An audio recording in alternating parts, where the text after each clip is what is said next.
Ciao amici, questa mattina andiamo a trovare Bacchisio, un pastore che parla alle sue pecore durante la mungitura. Seguiteci.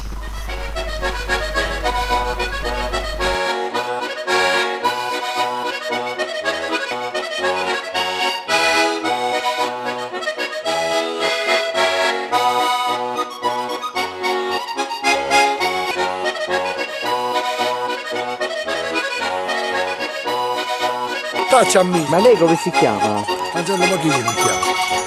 Allora, ci troviamo vicino ad Orgali, nell'ovile del signor Angelo Macchini. Cancello Bacchisio.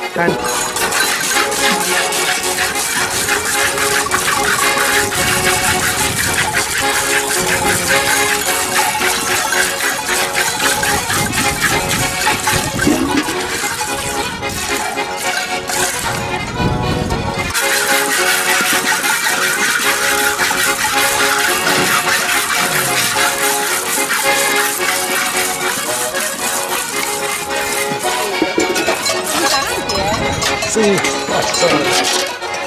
ci sono le agne.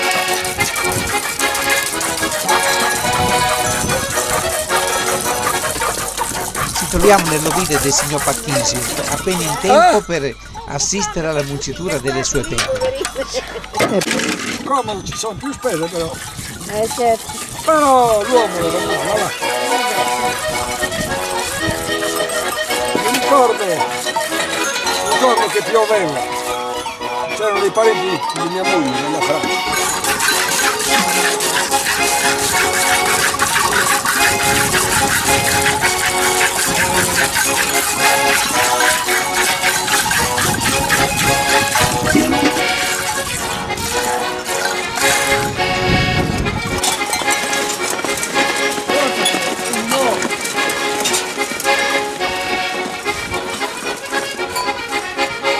Bene, ormai è un buon Da quanti anni?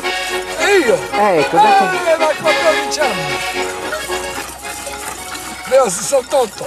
quindi lei le conosce una per una? Una per una, pelo per pelo. Oh, io ce ne ho avuto 730.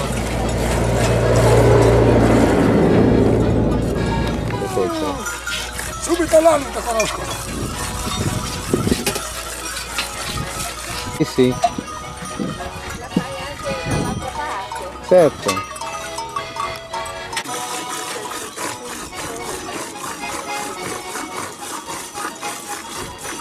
Ma non sa molto. Beh, ogni cosa quando si sa Ogni cosa viene facile. Beh, io ho una certa esperienza. salto di tante di cose. Io c'ho vino buono, no? C'ho una vignetta. Oh, però là. Ma dove vanno adesso?